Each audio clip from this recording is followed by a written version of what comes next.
Hi,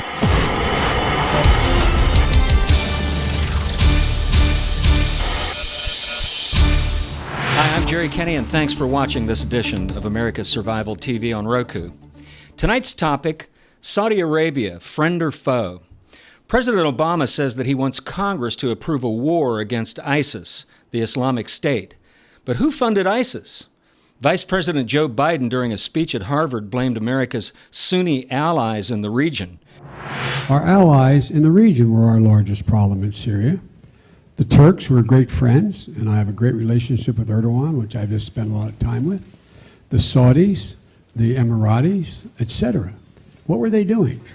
They were so determined to take down Assad and essentially have a proxy Sunni-Shia war.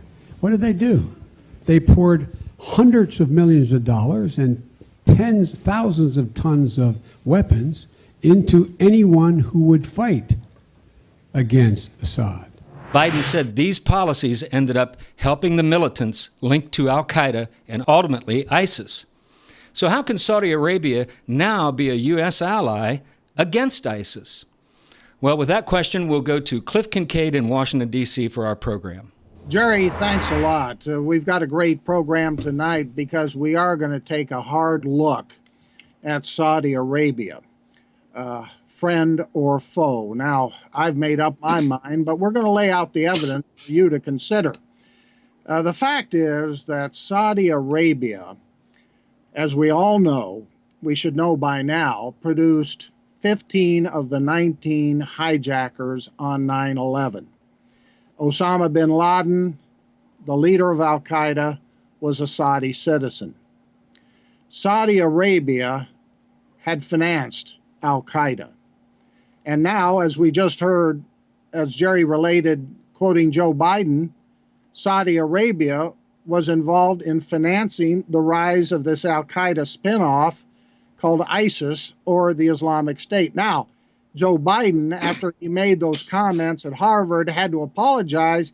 He didn't really mean it, and he had to apologize to the Turks, the Emirates, and the Saudis. But the fact is that Saudi Arabia is neck deep in this whole mess, the rise of global jihad. And we're very honored tonight to have as our guest Deborah Weiss. We're going to talk to Deborah about her chapter in this book that deals with the organization of the Islamic Conference. It's titled Saudi Arabia and the Global Islamic Terrorist Network. And this is a book, by the way, take a look at that. That is the Saudi Arabian flag.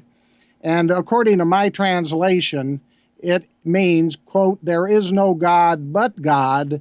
Muhammad is the messenger of God, and the sword is supposed to stand for the house of Saud." But of course, it's a peaceful religion. We're going to talk about that with Deborah and also go into some more detail about some of the Sunni Islamic groups that Saudi Arabia has been funding over the years.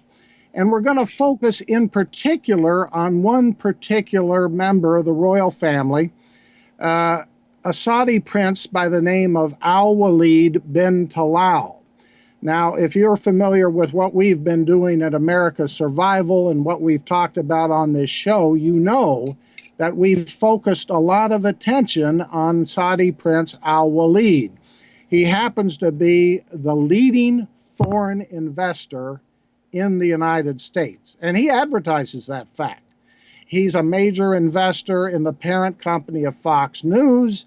He invests in companies like Citibank and Twitter. I mean, he is a big player in the United States. And what's fascinating about this guy is that recently he was in the news because the 20th hijacker, they call him that, Zacarias Moussaoui, who was captured before 9/11 and who was later convicted and is sentenced to prison, a federal prison, recently gave a deposition, a sworn statement to some lawyers for the families of the 9/11 victims who were suing Saudi Arabia over the Saudi role in 9/11. And Moussaoui in that sworn statement said that Saudi Prince Alwaleed bin Talal and two other top Saudis had been financiers of al-Qaeda before 9/11. Now, the Saudi regime is saying, oh, that's just a bunch of nonsense. Moussaoui is a lunatic. You can't take him seriously. But one of the lawyers, and I've written a whole column on this, his name is Sean Carter. He recently gave an interview to Michael Smerconish on CNN in which he said they went into that deposition with Moussaoui, that sworn statement, and they had some counterterrorism experts there who went over everything that Moussaoui had told them about the role of the Saudis, what al-Qaeda was up to before 9/11, how they organized for the attacks. And Sean Carter said they checked, double-checked, cross-checked that information, and they found Moussaoui to be credible. Now, this is very, very serious and brings back to the fore the Saudi role in 9/11. And keep in mind, even at this late date, there are still 28 pages of the original congressional report on 9/11 dealing with the Saudi role that have been classified, not released to the American people. And Smerconish and some others, myself included, have said, let's release those 28 pages. Former Senator Bob Graham of Florida, who was a co-chair of the committee that produced that report, says those censored, classified 28 pages do deal with the Saudi role in 9/11, perhaps even naming some of the Saudis involved in financing al-Qaeda before the attacks that killed nearly 3,000 Americans on that fateful day. So this is very critical because I'm going to return to the subject of Saudi Prince Alwaleed. He's not only the leading foreign investor in the United States, he also invests in America's colleges and universities, and we'll get into that. He also invested at least $500,000 in a Muslim Brotherhood front group called the Council on American-Islamic Relations, known as CARE. And our guest, Deborah Weiss, was the primary writer and researcher for this book. It's on the Council on American-Islamic Relations, its use of lawfare and intimidation. So we're going to get into this and a lot more. Deborah, thanks for coming on the show with us tonight. Thank you for having me.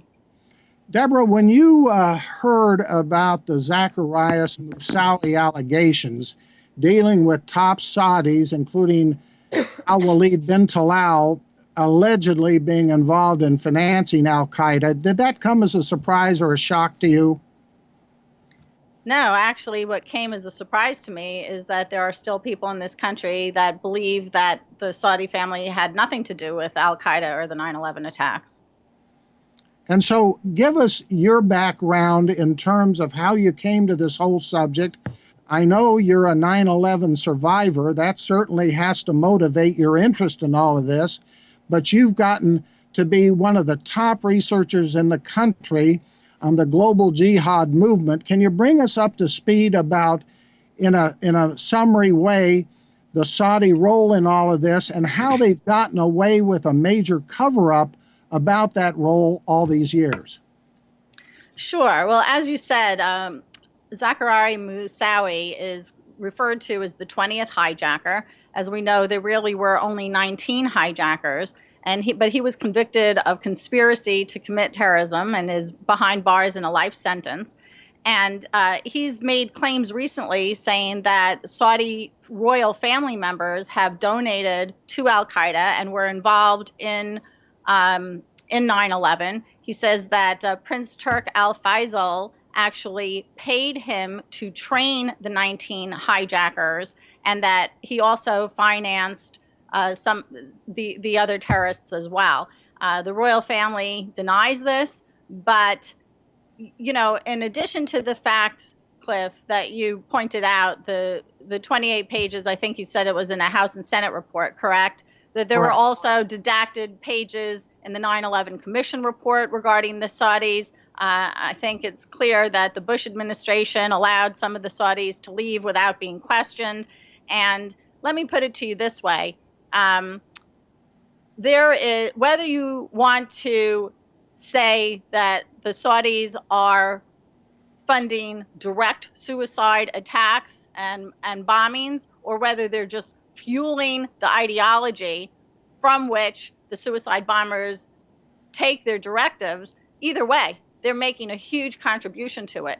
What is the number one export of Saudi Arabia? Some people will say it's oil, but it isn't. It's Wahhabi ideology, and they spent over $70 billion between 1975 and 2002 to spread that ideology around the globe. It is the dominant ideology, even in American mosques today. Now, I am not saying that all people who identify themselves as Muslim adhere to this ideology or want to live under Sharia law, but that doesn't change the fact that the Saudis are doing everything they can to spread that ideology, and what we're doing is we're pretending that they're friends with us, when really the chickens come home to roost when their ideology comes to bite us in the back. I believe the reason we're doing this is because in the 1970s, we made a deal with them to get cheap oil, and that's what the whole thing is all about, you know. So we would rather have cheap oil, and we just turn a blind eye to everything they're doing. But the fact is, you know, they're not our friends. And if you just look at what kind of country they are and the kind of values they have, under the new Saudi monarch that just took office, we had another beheading. This is 2015, and that wasn't in violation of the law. That was in compliance with the laws there. Today, in 2015, women cannot drive. They cannot go outside without a male escort. And by the way, women can't even get medically required surgery without written permission from a male relative.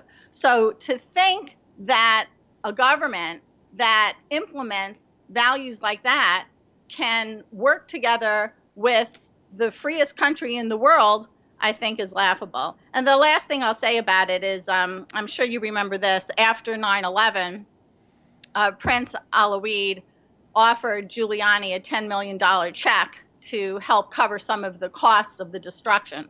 And he rightly turned it down because Prince Alwaleed was saying that the reason this attack was committed was because of U.S. foreign policy, including support for Israel and the foreign troops that are based in Saudi Arabia. So I think it was very courageous of him to do that. You look around the political landscape today, and I don't think there are a lot of politicians who take a stand like that. A lot of them are about the money, unfortunately. We're talking, ladies and gentlemen, to Deborah Weiss. She's an attorney herself, who has contributed a chapter to the book Saudi Arabia and the Global Islamic Terrorist Network. And by the way, Deborah's going to be a featured speaker at our upcoming February 24th news conference in Washington, D.C.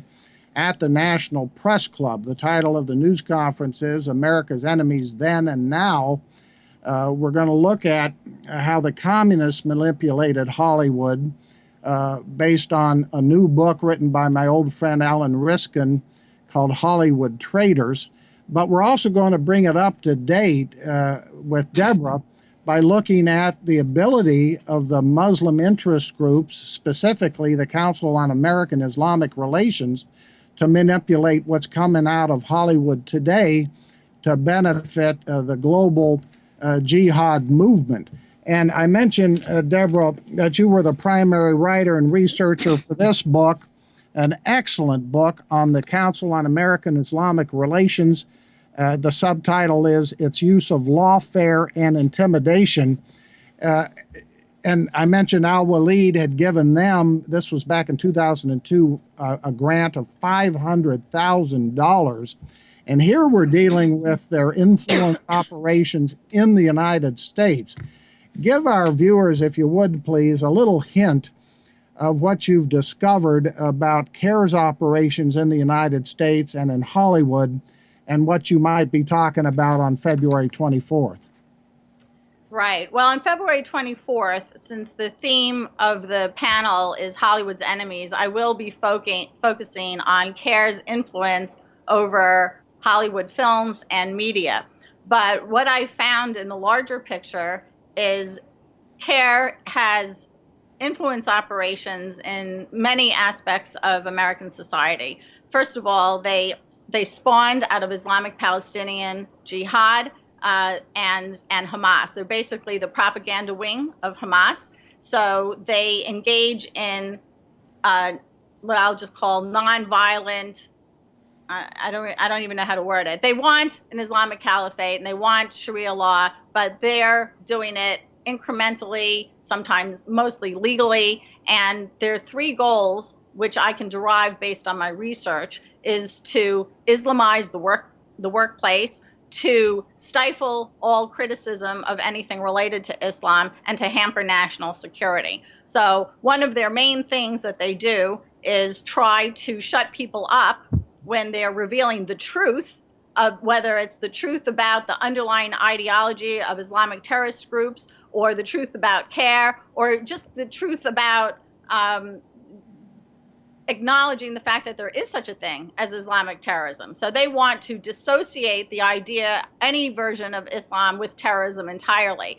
And they do this not just by trying to shut down speakers, trying to make sure books aren't published, articles aren't published. They also have pressured producers to alter film scripts, to get TV shows canceled.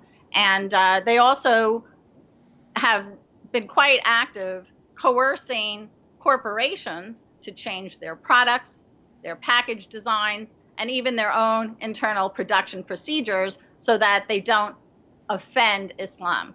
And I'll give you one example, if I may. Sure. In 1996, Nike came out with what was then a new sneaker called Nike Air. And a Muslim saw the logo for the word Air and thought it looked sort of like the word Allah in Arabic. When CARE found out about this, it complained to Nike and asked them to change the logo and actually to remove all the sneakers that were already on the shelves. The product had been launched, and originally Nike refused to capitulate. But in the end, there was quite a bit of pressure. CARE threatened to not just boycott the product, which I think is a fair thing to do. You know, that's the free market. If you don't want a product, don't buy it.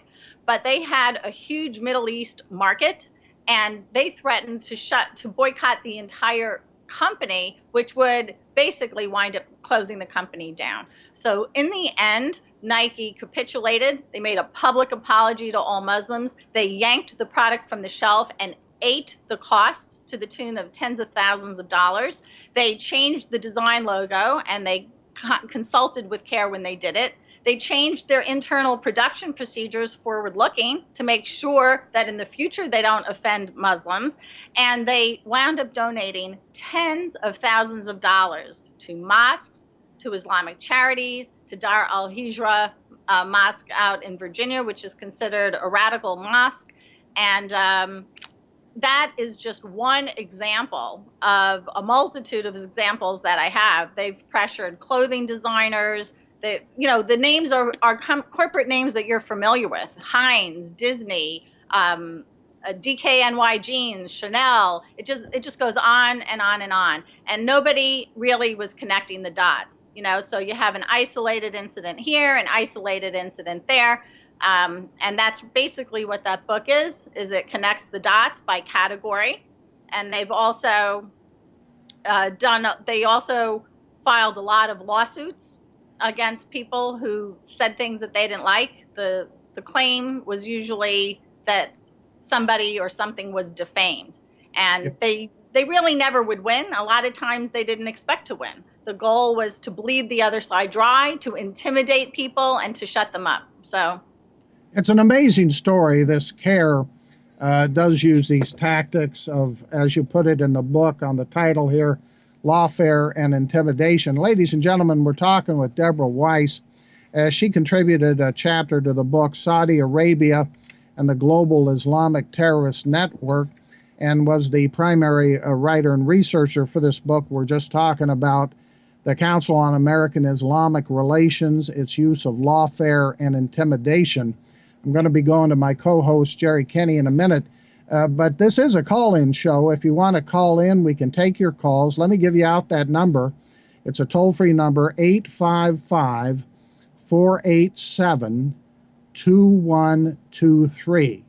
Take down this number. You can call in right now, and we'll get you on the air, 855-487-2123. Now, before we go to Jerry, Deborah, I wanted to ask you about this charge that's labeled on a national or even a global basis, as you write about in your chapter in that book on Saudi Arabia, this charge of Islamophobia. Now, I found myself on one of these lists of so-called Islamophobic individuals singled out by CARE. And of course, the implication is that I have some kind of phobia about Muslims. I guess that I'm scared of them, I fear them irrationally. Tell us a little bit about where this charge originated and the role on a global basis of this group, the Organization of Islamic Cooperation, comes in. Well, that's a great question. I'm glad you asked about Islamophobia.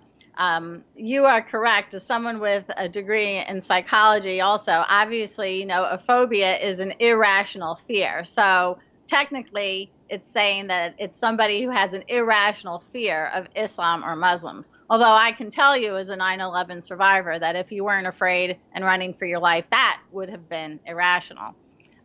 Really, they use it in the sense to connote bigotry or prejudice, which is a prejudgment. But the truth is, a lot of us have a post-judgment, having seen or experienced the terrorist attacks, having been victim to the pressure to stifle our freedom of speech. So it was a term that was coined by the IIIT, the International Institute of Islamic Thought, which is a Muslim think tank here in Virginia. And it's basically designed to stifle all debate about the Islamic ideology. And for those of you in the audience who aren't familiar with anything to do with Islam, it's very different than Christianity or Judaism or other religions. Other religions really are restricted to the spiritual sphere, whereas Islam, in its full-blown expression, it includes a judicial system, an economic system, an educational system, a financial system. So it's really a political, theological, economic, it's a whole way of life. They don't have separation of mosque and state. Now, that is not to say that there are no people who identify themselves as Muslim who would like to practice their religion within the confines of the Constitution, but they're limited. They can only do what the Constitution allows. And a lot of what's full-blown Sharia law would not be allowed within the United States constitutional framework. So the word Islamophobia, a lot of mostly liberals, but I guess anybody who chooses or doesn't have the time or interest to explore who's levying those charges, assume that the charge is of bigotry. And they lump it together with racism, sexism, homophobia, and that kind of thing. But the truth is that the application of the word by Islamist groups like CARE and the OIC, it is used to stifle the debate on very legitimate issues of concern, like Islamic terrorism, the Islamic persecution of Christians in Middle East countries, and human rights violations committed in the name of Islam. In fact, Cliff, if you criticize any of those ideas, if you criticize the amputations of people who steal, or the stoning of women who are raped but are accused of adultery, if you question the forced marriages of little girls, all of that is considered quote unquote defamation of Islam. It's prohibited to even criticize or raise a discussion about it in some of the Islamic countries. And in their definition of Islamophobia. It's anybody who defames Islam. So if you raise concerns about Islamic terrorism, you are an Islamophobe, and that is the purpose of the word. So do you want me to talk to you a little bit about the OIC? Let's hold on to that. And we'll get into that. I want to turn it over to Jerry. I know Jerry has some questions, and again, we can open it up. Our phone number 855-487-2123. Jerry. Yeah, Deborah, I've been involved in Florida here and had a couple of encounters with the organization CARE. And, when you talk about how they want to stifle debate, they clearly do. But what has concerned me the most is not so much CARE as it has been the people who are very well intended, let's say, for example, conservatives or the Tea Party types that have actually played right into the hand of CARE. That they have I don't think that they really understand how very clever the whole pitch is that comes from CARE and how they lay traps for people. For example, we had a situation with a school book down here that was clearly candy coating Islam. It didn't candy coat the other religions, but it candy coated Islam. And we had a guy who was one of the activists who got on television and said, "Well, until we can get this textbook straightened out, we need to have the school board tear those pages right out of the school book." Well, now you're a book burner, and so have you? Do you feel that there's really a need for people who have a concern about the Islamization of America, that they do their homework and really understand the nature of what we're up against? Absolutely, Jerry. People in this country live in a bubble. We have the Constitution, we have separation of powers and checks and balances, and so far we've been fortunate in that many American Muslims have assimilated. Although it's getting to be, we have more and more numbers of Muslims under this administration coming in, for example, as refugees, Somali Muslims coming into parts of the Bible Belt, and they're not assimilating. And in those areas, we're having all kinds of problems. If you want to know what our country is facing, all you have to do is look at Europe. Europe is in dire straits. Look what happened with Charlie Hebdo. Look what happened in the UK when there was the beheading of a soldier in the middle of the street in broad daylight. Look at what's happening with the no-go zones, and yes, there are no-go zones in France. And look what's happening in other areas of Europe where during Friday prayers, they line the streets, even though there are zoning laws against it, and the police just stand idly by and watch. So Europe is further progressed or degressed, however you want to look at it, in terms of the Islamization of Europe, but we're not far behind. We are not immune. And if we want to stay free, we have to be vigilant. We have to educate ourselves, educate your family, your children, your coworkers, your neighbors. And I understand that most people are busy. They just want to go to work, raise their family, send their kids to school, and they might not have the time or the inclination to dedicate themselves full time to the cause the way I do. But I think it's incumbent upon every American to at least do something to inform their family and their children so that they can hold their elected officials accountable, and they know what their officials stand for, and they know who to vote for based on that. It is not a foregone conclusion that freedom will be permanent in America. It was fought for with blood, sweat, and tears, and it can be lost at any moment. And once it's lost, we're never going to get it back.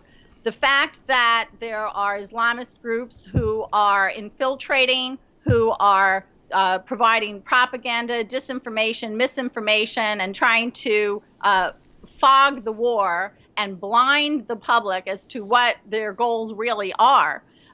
They don't have to be violent. These groups like CARE, Muslim Students Association, Islamic Society of North America, all have the same goal as Al-Qaeda or as ISIS. They want an Islamic caliphate, and they want worldwide Sharia law. Deborah, it might sound crazy when you're living in the suburbs and, driving your kid to school, but it's not. It doesn't have to happen overnight. it can happen slowly, gradually, and incrementally. So you better wake up and pay attention. Okay, well, picking up on that thought, if I could just follow up, are we becoming desensitized to this stuff in the West? I mean, we started out with losing 3,000 Americans on 9/11, fought a couple of wars over this thing. Now we're trying to pretend that it never happened in some circles. And then we see around the world, for example, in Canada, where they experience a little bit of it. Then we have, as you say, what's happening in Europe. But it doesn't seem as though we're really doing anything about it. We can't even get our own government to get in gear. And now they found out that why beheading people isn't enough. Now they need to light them on fire. And what is it going to take to get our attention here in the West? That's a good question. I can't speak to other people. I speak around the country and just try to sound the alarm and explain that this is not a war that's happening over there. It's not a war that doesn't impact them. And it isn't always even a war that manifests itself in violence. If you can't talk about things, if you are denied your freedom of speech, which is a fundamental human right, we are in trouble. And, I was a little surprised to hear you say, Jerry, that there were Tea Party people who were in cahoots with CARE or somehow making excuses for them. I believe you if you say that. No, Deborah, what I was saying is that there was a Tea Party type person who thought he was being helpful, but he was going about it all the wrong way.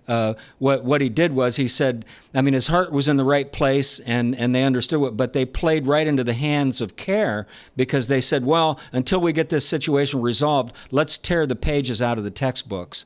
And so the Tea Party person came across as being a book burner rather than if they would have done their homework. But they definitely were opposed. Let me ask Deborah, in a case like that, if you're a citizen, a parent, you got kids in the schools, and he or she brings home a history book, and you find, as Jerry said in that case, that they sugarcoat or candy coat Islam, making it out to be a peaceful religion. As a parent, what should you do in a case like that, Deborah?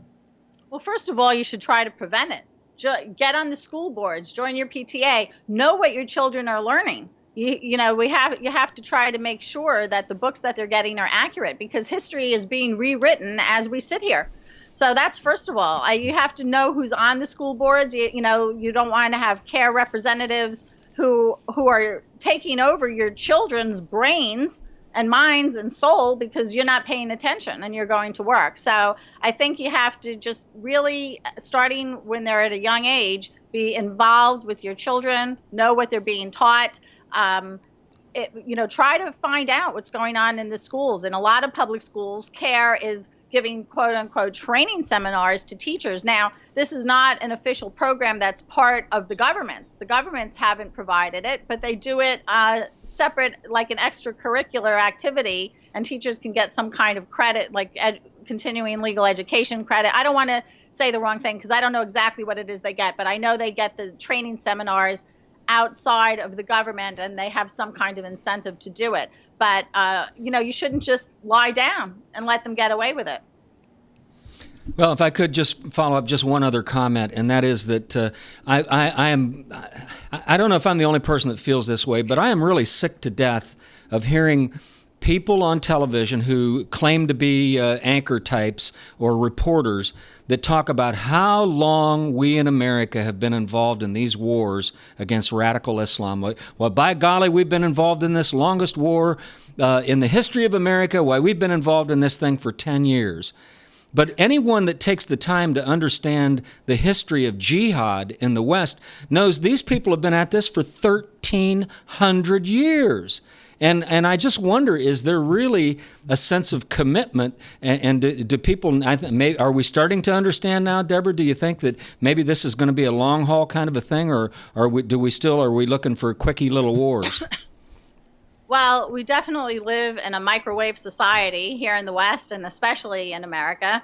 We're not used to feeling uncomfortable. Get a headache, take an aspirin, you're hungry, you microwave it. We don't have a lot of patience. So for those who say that, we've been fighting too long, it's been 10 years, I'm sure those in the Middle East are laughing. 10 years is nothing to them. They think in terms of centuries. They're thinking in terms of not even in their lifetime.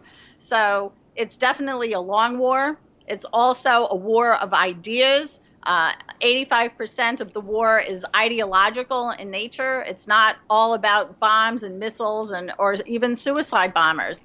Violence is one tactic for them to achieve their goals, but there are other tactics that the Muslim Brotherhood front groups use, whether it's legislation or infiltration, filing lawsuits. There's a myriad of tactics, a lot of which I talk about in that book. And going back to what you were saying before, Jerry, I think, unfortunately, there's been what David Horowitz refers to as an unholy alliance between the left and Islamist groups. The most unlikely leftist groups seem to align with organizations like CARE. You'll get feminist groups or gay groups or these leftist groups and those leftist groups, and it makes no sense. For example, this is a slightly not exactly analogous, but there's actually an organization called Queers for Palestine. Queers for Palestine, in Palestine, they might be for Palestine, but the Palestinians aren't for them. They get killed over there. They get murdered. So it's the same kind of thing. It doesn't make any sense. If these groups had ultimately what their long-term goals are, gays would be hung in the public square the way they are in Iran. Women would be relegated to the back of the house the way they are in Saudi Arabia. The list just goes on and on. So it's baffling as to why they align. And I think the best explanation that I can think of is that they have an anti-American bent, and that's their common bond. They hate America and they hate Israel. So under the theory of the enemy of my enemy is my friend, they've formed an alliance to destroy America from within, and they'll fight the rest out later. But I do believe that, unfortunately, I used to try to be nonpartisan when I did my presentations. I can't do it anymore. Under this administration, it's been such an awful pattern of siding with Islamists, whether it's foreign policy, national security, having the State Department meet with members of the Muslim Brotherhood who are actually outlawed in the country they're from, in Egypt, or his comments the other night that we're worrying too much about terrorism and that we should worry more about climate change, and the boredom with which he expressed his comments about the man who was emulated in a cage. It's just really outstanding. So I'm kind of speechless on it. I think until we get the next administration, and I'm not really hanging my hopes too high in that either. We have to be really vigilant and push on this issue, because President Obama next week is having a countering violent extremism summit. It's supposed to be in response to the Hebdo murders, and specifically to the Hebdo murders and some of the murders, the Islamic murders that have been going on in Europe. And yet, he can't call it what it is. It's countering violent extremism, and he repeatedly refers to it as like it's a crime instead of a war, just sort of like a common thug down the block who broke into someone's home. Second, like it's random acts of violence. Third, for example, denying that the target of the kosher cafe was because they were Jewish, and purposely purging anything to do with Islam from it, even though they're screaming Allahu Akbar and saying, we've avenged our prophet. So it's really, in fact, part of that program that he's having next week, nothing on the agenda even mentions Islamic terrorism or Islamist ideology. It actually says that part of the program, they're going to hook up political leadership with Muslim leadership in the community. And I'm like, what? That's probably, you can translate that as CARE and other Muslim Brotherhood front groups. So it's going exactly in the wrong direction. And there's no question that a large part of the reason is this administration is actually getting their advice from Muslim Brotherhood front groups. So, it's siding with the enemy. They're getting advice from the wrong people. And that's why, Deborah and Jerry, I'm so dubious about this administration push for congressional authorization, supposedly to fight ISIS or the Islamic State, with Saudi Arabia as our ally. when Saudi Arabia is responsible for so much of this, as Deborah has talked about. I think we should turn the tables on this administration. The Congress ought to hold hearings into some of the things we've talked about, the activities of CARE, the Muslim Brotherhood here and abroad, and especially the role of Saudi Arabia in financing the global jihad. In particular, let's bring somebody like Saudi Prince Alwaleed to Washington, not to make another business deal. And by the way, he is a major investor in the parent company of Fox News, which is 21st Century Fox. He's a major investor in Time Warner, which is the parent company of CNN. I mentioned some of these earlier. Citibank, Twitter, I can go down the list. Let's not bring him over here as he usually comes over, and then he gets on Fox News and is referred to as His Royal Highness. But bring him, subpoena him, bring him before a congressional committee, and let's ask him to respond specifically to the allegations of Zacarias Moussaoui that he is a financier of al-Qaeda. Let's look at the books. Let's declassify the 28 pages. Let's get to the bottom of this before we get into another war in which we're being played as suckers. And that's how it looks to me. Now, let me mention before we go into more questions here that Deborah is going to be one of our featured speakers on February 24th in Washington, D.C. Our news conference is titled America's Enemies in Hollywood Then and Now. And go to my website, usasurvival.org, for more information about this news conference. That's usasurvival.org. And I'm not going to preempt what Deborah has to say, but let me just give you one example that I've written about in the past in terms of CARE and its influence in Hollywood. It was years ago that Hollywood was going to do a movie based on the Tom Clancy book, The Sum of All Fears, about Arab terrorists detonating a nuclear bomb. And that was the theme of the Tom Clancy book. But when it became a Hollywood movie, under pressure from this Muslim Brotherhood front CARE, the villains were changed into neo-Nazis so as not to offend CARE and their supporters. This is the kind of thing, ladies and gentlemen, that's going on in Hollywood. Again, it's as serious, in my opinion, as how they're sanitizing the textbooks and trying to influence through other means in other venues. But they are active in Hollywood, and this is one of the things we're going to look at on our February 24th news conference in Washington, D.C. Now, before we go, I did want to give you a chance, Deborah, to talk about this group that you write about in your chapter in this book, Saudi Arabia and the Global Islamic Terrorist Network, the Organization of Islamic Cooperation. You've mentioned some of their efforts on Islamophobia, but many people may not be aware of how important this group is. I understand it's the major multinational interest group at the UN itself.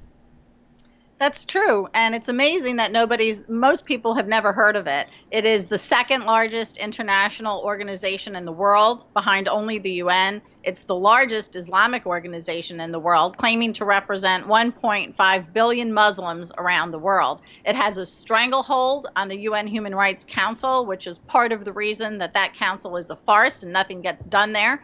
And it's arguably the largest voting bloc in the UN as a whole.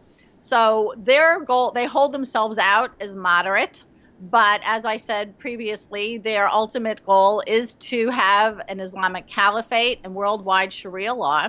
So on the top of its priority list is to criminalize all speech that's critical of Islam or that sheds anything to do with Islam in a negative light. So in Muslim countries, all the Muslim countries have some sort of blasphemy laws, whether they're codified or informal and varying degrees, varying punishments. But the OIC's target is the West. It seeks to stifle all speech that's related to Islam, and that serves two purposes. One is it forces non-Muslims to submit to their religion by submitting to Sharia blasphemy laws, even when they're not Muslim. Why should they have to submit to those rules? And second is it creates a safe space for jihadists to pursue their goals. If you can't acknowledge the existence of Islamic terrorism and you are unfamiliar with Islamist ideology, then you cannot identify the enemy in its early stages, and you can't come up with a strategy to defeat it. So what they do is they've drafted and gotten passed year in and year out since 1999 UN resolutions that would have the effect of clamping down on that speech. UN resolutions are not legally binding, but they still carry a lot of political clout and run the risk of being deemed customary international law if they're passed repeatedly. In 2011, they passed an alternative bill at the urging of our State Department called Resolution 1618. And the West believed incorrectly that the OIC was finally dropping its mission to prevent quote unquote defamation of Islam and instead was focusing on protecting religious minorities. But to make a long story short, they still found a way to interpret the language to have the same meaning and to protect Islam from defamation. So I want to say that in America, we don't have an idea like that. In America, the concept of defamation is only applied to people. In fact, in all of the West, it's only applied to people. If you make a false statement of fact, then you can be sued for defamation under certain circumstances. But if you make a comment that's negative and it's accurate, or if you merely express your opinion, that is constitutionally protected speech. In the OIC's concept of defamation, what it does is it's giving an idea legal protection from criticism. They're basically saying that the ideology of Islam is off the table for scrutiny or criticism, that it cannot be touched, it cannot be analyzed, and it cannot be looked at.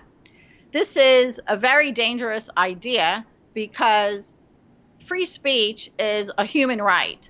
It's not just a right in and of itself. It's what we call an empowering right. It's a right from which other rights flow. It's a foundational freedom, and without it, there are no other freedoms. Not only that, but words represent ideas. The purpose of language is so that we can communicate our thoughts amongst each other. So in their attempts to stifle the speech, what they're really trying to do is to also stop the thoughts. It's a thought-stopping measure.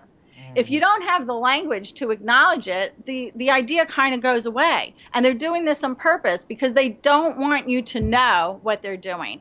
The same groups that are alleging there's no such thing as Islamic terrorism are the exact same groups that are supporting it. So that's who the OIC is. And I just want to say that it's very, very important. Sun Tzu was a very well-known military general, Chinese military general, and wrote a very famous treatise called The Art of War. And in it, he said that in order to win a war, we have to know our enemy and know ourselves. And my concern is we have forgotten both. We have to be able to name the ideological threat, and until we can elect people and support them in having as a priority freedom over low gas prices, we're really not going to get to the bottom of this, and we're still going to be playing patsy with Saudi Arabia and pretending they're our friends while they're flying planes into buildings. Deborah, thanks a million for spending all this time with us. And ladies and gentlemen, again, I want to reiterate, we're going to have a news conference dealing with the subject of Hollywood in particular on February 24th in Washington, D.C. It's free and open to the public. Go to our website for more information. That news conference, by the way, is 2 days after the Academy Awards are being held and the Oscars are given out.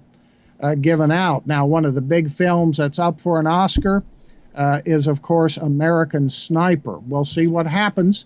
That film is certainly striking a chord with the American people who are and this is a good example. This is a Clint Eastwood film of some positive a positive role that Hollywood can play. But of course, this is a very unique case, that of American Sniper. Whether it gets an Oscar or not, the other side, the radical Islamists, will continue to exercise a lot of influence in Hollywood. That's what we're going to be talking about on the 24th in Washington, D.C. Deborah Weiss is going to be our speaker on that topic. We're also going to feature Alan Riskin, who's written the book Hollywood Traitors, looking back on Stalin's agents of influence in Hollywood during the 1940s and 50s. And our final speaker is going to be my good friend, my old friend Trevor Loudon, of the famous blogger who has broken so many stories about scandals in the Obama administration. Again, all of us are going to be in Washington, D.C. at the National Press Club on February 24th, 2 days after the Oscars are given out, to talk about Hollywood then and now. We call it America's Enemies in Hollywood then and now. You don't want to miss this because it's really going to be critical to understand the role of Hollywood and the role they're playing in American society. We all like good movies, don't we? We all like to relax and be entertained, but we've got to be cognizant of the foreign interests, the special interest groups that are manipulating these films. And we're going to have a lot more on that at our news conference. So, Deborah, thanks again for spending this time with us. Jerry, thank you for having me. Well, that's our show for tonight. We'll see you again next Wednesday night at 9 o'clock live, right here on America's Survival TV on Roku. Thanks for watching.